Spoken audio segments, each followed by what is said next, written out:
Well, hello. Another midweek chat here. It's a beautiful, perfect weather day here in Eau Claire. Must be about 73 degrees or something like that. You can see the blue skies. Let's hoping to get a little better angle. I'm at an apple orchard. And I thought, I saw Tim earlier. I said, where should I go? He said, maybe a pumpkin patch. I said, well, maybe I'll wait on that a little while because it's not October yet. But there's these pumpkins all over the place here right next to the, those are apple trees behind me. Someone was gnawing on this. I picked it off the ground. I didn't want to steal an apple, but it looks good from this side, right? This side had ants crawling all over it, but now it's okay. But I'll get a half peck before I leave today. So as I'm renting their space here for the chat. So I hope you get a chance to enjoy this beautiful fall season. You might hear children's voices in the background today. There's they said if you go that way, I wanted to maybe get a film that way. She said if you go this way, I got to charge you because there's admission. There's all these kind of kids games and things. But so here I am in the free area. But so this is Ferguson's. It takes a little work to get here on a bicycle. It's up some hills on Double I. Just down the hill is this lovely orchard called the Glass Orchard, which I thought was like the Glass family.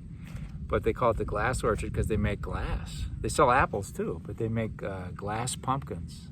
And I got one last year. I thought they were so cool. So those two are right next to each other. And then if you go down Y a little bit and turn right on Maple, then you get the Leffel Roots. And I think that's just a great place too. I don't mean to be, I don't mean to leave. These are the three orchards that I go by all the time on my bicycle. So I think they're great places to visit and to patronize. I know there's orchards all over Eau Claire, some on the east side that I don't know about. So it might be a fun thing to do. The one on Maple is called Leffel Roots, and what's nice about that is it's accessible to people in wheelchairs. They have this whole where you can actually pick apples from a wheelchair. They built a ramp and situation like that. So that's a really nice thing, caring thing to do for the community, So on this beautiful day, I got a few things parish-wise. So hey, did you know that Joan Gartsky? Everyone who knows her knows she's a good human being, and her husband Dick too. Not bad. No, he's good human. They're great folks. And but she makes these prayer shawls. I thought it was like a committee of knitters that made them, but I guess she makes these prayer shawls that Christine then takes to places where she leads prayer services, like Care Partners, I think it's called. Is that where she goes? Yeah, Care Partners. And she said, boy, I wish I had some video of these it's like a nursing home, like these nursing home residents when they receive these prayer shawls. She said more than half of them tear up and they get a tear in their eye because they know that they're made with love, they're soft, they're cuddly. I guess there's a beautiful prayer that Joan wrote for that goes with those, and I don't have a copy of it. I haven't seen it, but maybe a future chat I can get a copy and read it for you. But I'm sure it says something about, I hope you feel loved and cared for. This gift is for you. May it warm your heart as much as it warms your body. So anyway, Joan, thanks for doing that. It makes a big difference in a lot of people's lives. Exciting news I heard today. So, we had this Parish survey last year, and it's like, why do we do surveys? Did they ever? And there was really quite a demand for Bible studies. And so we're going to start 2 Bible studies next week, kind of from the grassroots up. Christine looked at the results and who was interested and contacted a few people. And so really exciting to me, there's going to be a men's Bible study. It's going to be every Monday at 7 p.m. And they're going to look at the upcoming gospel reading. And that'll be great. And I think it's, Ben and Larry and Steve are going to be this core group to be there. And those are pretty scripture hungry men, and so I think they'll be a consistent presence in that group. And then so any other, that's what you need, like a good seed like that, and then others can sort of come and go and hopefully stay as time goes on. But what a good thing to have a men's Bible study available. So that's Monday evenings. And there's a women's Bible study starting, and that'll usually be on Thursdays at 10, but this coming week only, not tomorrow, but next week. So the 23rd of September will be the first day for the women's Bible study. It'll be at 10:30 in the all these are in the gathering space. of church. And next week it'll be at 10:30, but from then on it'll be Thursday mornings at 10 a.m. And they're not exactly sure. They're still discerning how they're going to have their Bible study, what the format will be, and what they're going to look at. But so anyway, I just celebrate that. Thanks, Christine, for shepherding that, and all the parishioners who stepped forward with that desire. So hopefully that'll be great. That'll be great. That might be kind of it for parishioners. We got a parish bike ride coming up. Oh, I wanted to. Did I keep it?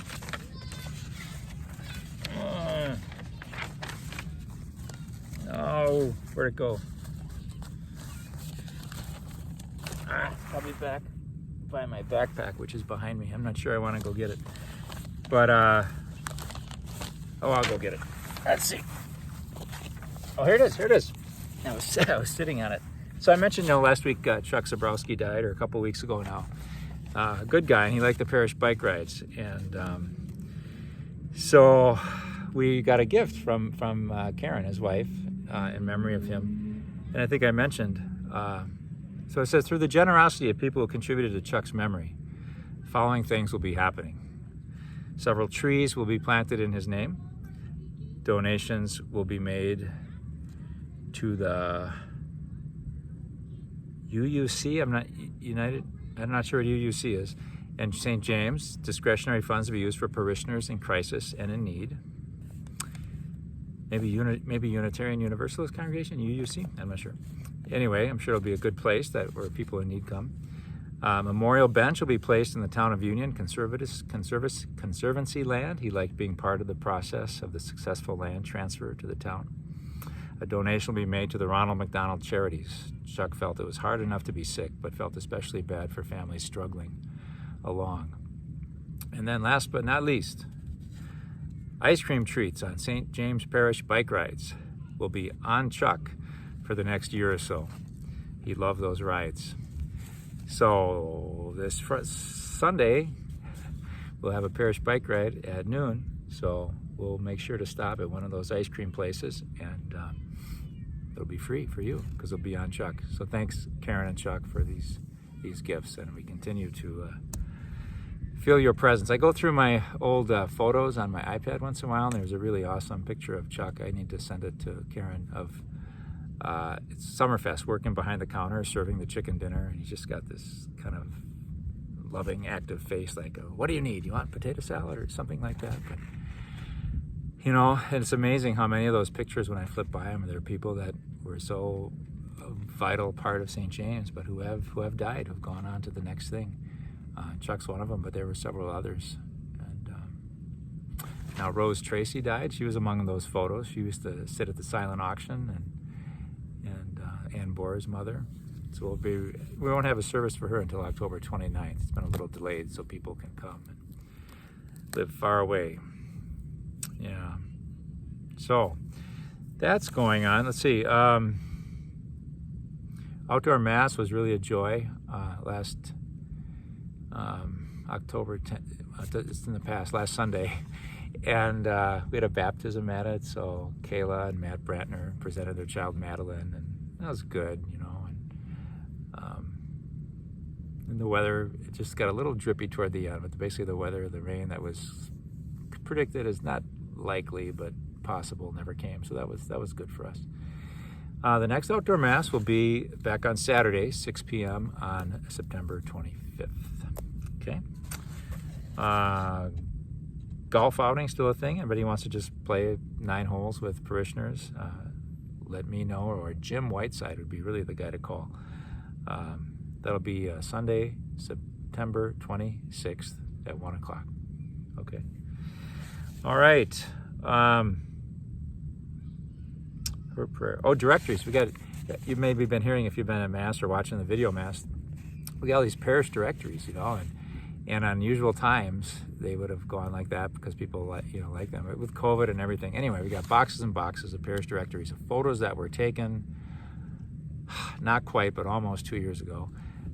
Anyway, you're so welcome. Anybody, you don't even have to be a member of the parish if you don't want to be, but you want to know who's at St. James. We have books to give. So those are the photo directories. Okay, let's see. It might be all sort of parish news. A couple of things I want to share. I got, right? You know who that is? It's kind of cute, right? So I had the children's mass this morning at the school, and I held this doll up, and I said, anybody know who this is? And it's a little bit dated because it's not a fresh movie, but as Danica said, she gave the most complete answer. That is Sadness from the Disney Pixar movie Inside and Out. So that's exactly correct, Danica. Good answer. She's, I think, one of our third graders this year. So anyway, have you ever? I bring this up because today is a feast day in the church. It's called Our Lady of Sorrows. Our Lady of Sorrows. And in the movie, and I don't remember it so well. I really liked it so much. I actually have a photo of from that movie on my office door. I guess it really spoke to me because sort of the moral of the story was sadness is okay. We shouldn't avoid sadness at all costs. Sadness has a role to play in our lives.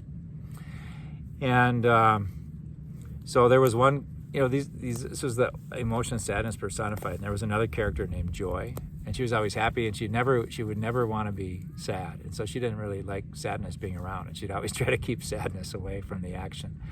And sadness would be like, I want to help. Can I do anything? And Joy would say, yeah, you go stand in the corner there and don't move, and that'll be great. That'll really help us. So that's kind of funny. Well, okay, but I don't see how that's helping, So anyway, but toward the end, as we were trying to remember it, the students and I think toward the end, there's something really bad that happens to someone, and they're really kind of bummed out and kind of sitting on a bench. It's like a clown or somebody. I can't remember what happened exactly, but someone was down and out. And Joy comes up to that person and says, "Oh, don't be sad, be happy."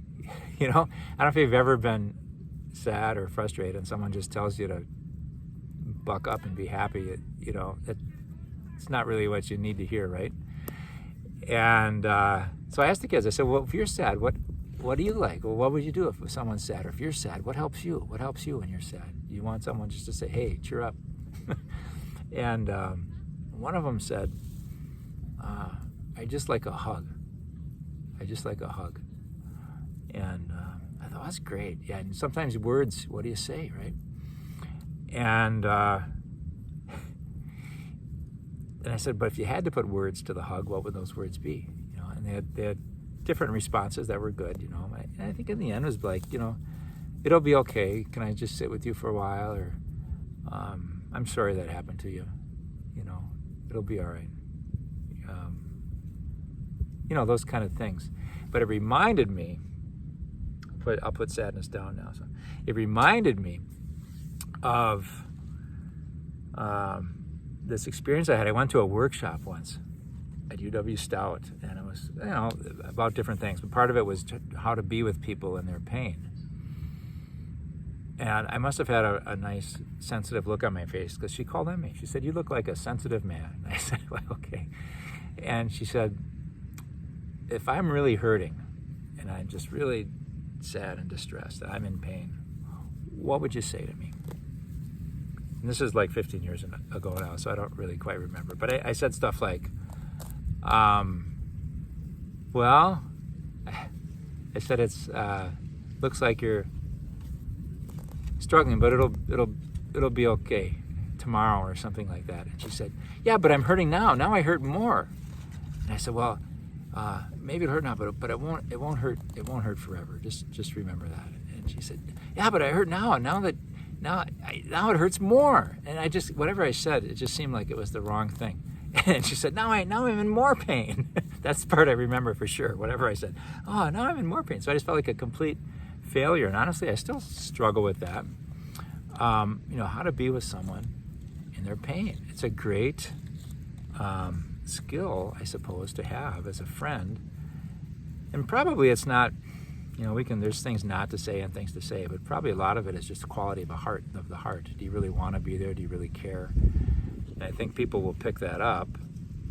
But I think when someone who was better at it than I was called on, they just said something like, "I'm so sorry.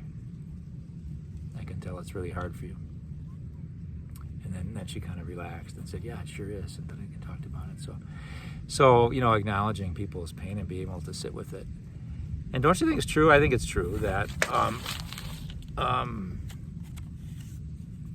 it's probably a sign when we're not so good at being with other people's pain, that we're not so good with being with our own pain, our own loneliness, our own stress, our own,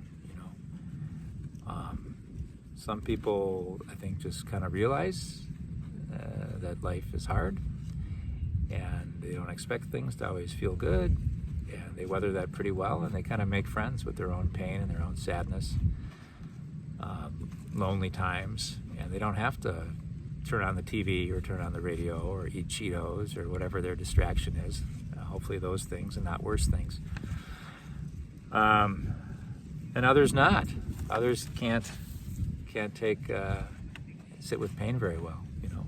I hope I'm getting better at that, but I know I'm not the best, and that showed itself that day in that little workshop I was in. So I really do think, if we want to get better at being a good friend and being with others in their pain, probably the best thing to do is to get comfortable or make friends with our own pain. Which brings me more specifically to this feast. So it's the Feast of Our Lady of Sorrows. And I've always liked it. There's some nice art that has to do with Our Lady of Sorrows. Here's probably the classic image. I had a really good image. I don't know where it is. But see that?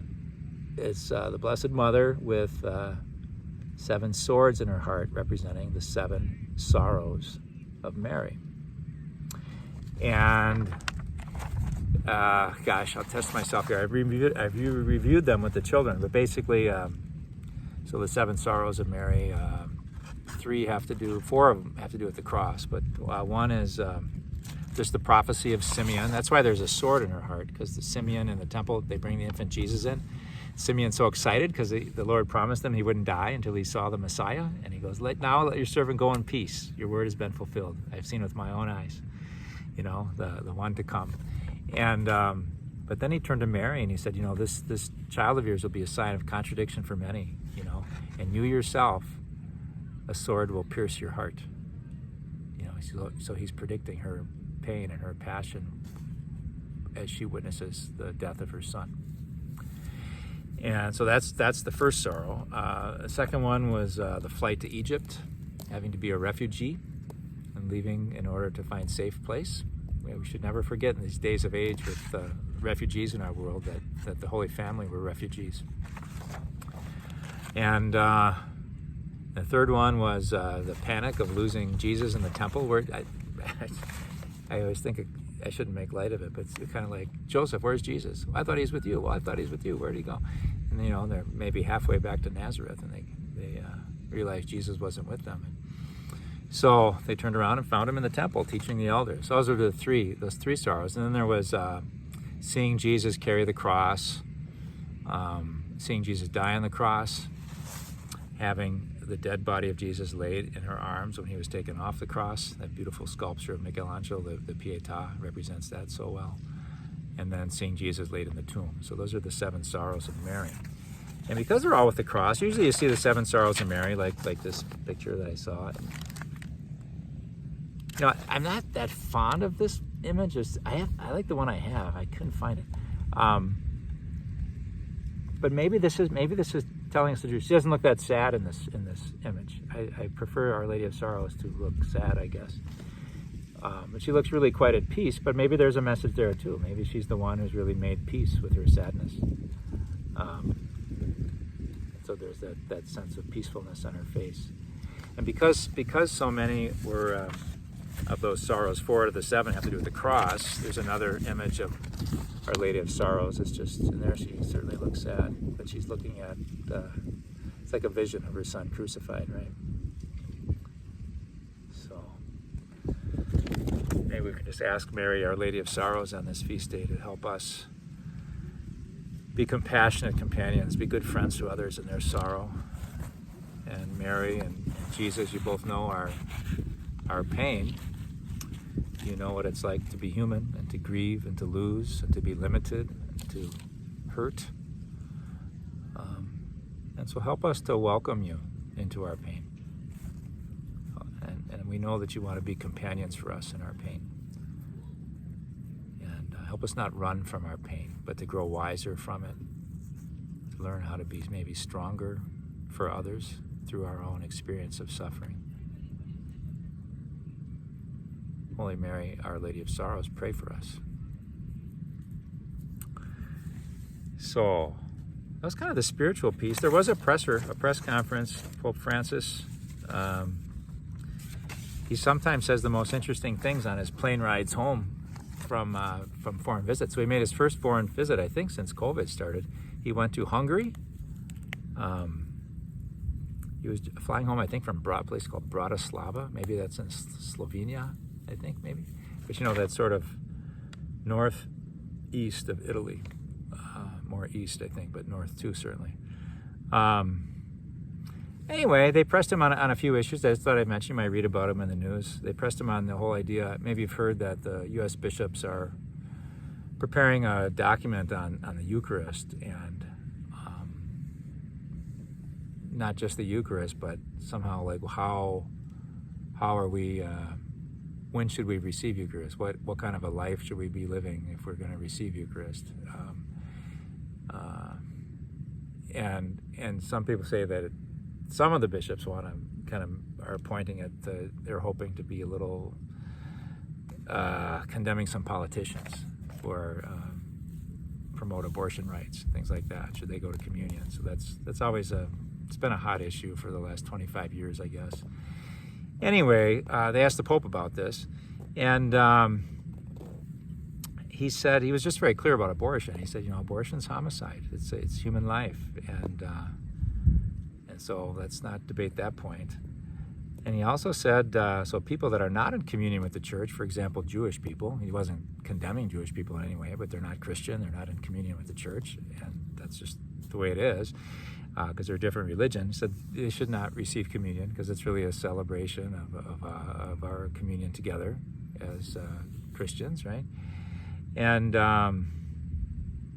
but he never said yes or no to the thing about. But he did say that priests and bishops must respond pastorally, not politically, to any problem that comes before them. He said they should respond in the style of God. And the style of God is with closeness, with compassion, and with tenderness. So I always like his pastoral approach to those things. They asked him about the vaccine. He said he really doesn't understand why people refuse to take the COVID vaccine. He said humanity has a history of friendship with vaccines, knocked out smallpox and polio and all those things. And so why suddenly is this different, He said some discussion is necessary to help people maybe see the wisdom of taking the vaccine. He talked a little bit they pushed him on about gay rights, and marriage rights, and he said that states need to care for our people. States need to care for our people, so they should pass civil laws to allow gay people to have inheritance rights and health care coverage. But as he sees marriage defined in the church, he says it's a man and a woman for marriage. So it doesn't seem to be something that would be changing in the Catholic tradition. Then he quickly added, though, he said, this does not mean condemning people who are like this. No, please. They are our brothers and sisters, and we have to accompany them. So that's interesting. He's always got the heart of love open to the person before any other consideration. And I think certainly models Christ in that way. The only thing I didn't like about it's like we have to accompany them. It sounds a little condescending, I have to accompany them. And I think I just look at my life, and I guess I hope I accompany them, but I know that they accompany me as well. I have some really great support from that community, and you know, I appreciate it just as friends. It's not a this thing or that thing, but so we need to accompany each other. How's that? Okay, and then the last thing he said was he had surgery, you know, in July, and he said they removed 33 centimeters of his large intestine. He said it wasn't easy, and he said people are marveling at my recovery, how strong I got. But I'll tell you something, it wasn't cosmetic surgery, he quipped. It wasn't easy. So on this Feast of Lady of Sorrows, we can celebrate the depth of wisdom that the Pope gained through his suffering with that surgery, you know. So anyway, that's some kind of newsy stuff from Pope Francis. I guess that's pretty much it, you know. It's apple time. I think I'll go grab an apple. We already kind of had our prayer about to Our Lady of Sorrows, so I think maybe we'll leave it at that and just say God bless you and enjoy this beautiful season as best you can. Love one another as best you can. Bye-bye.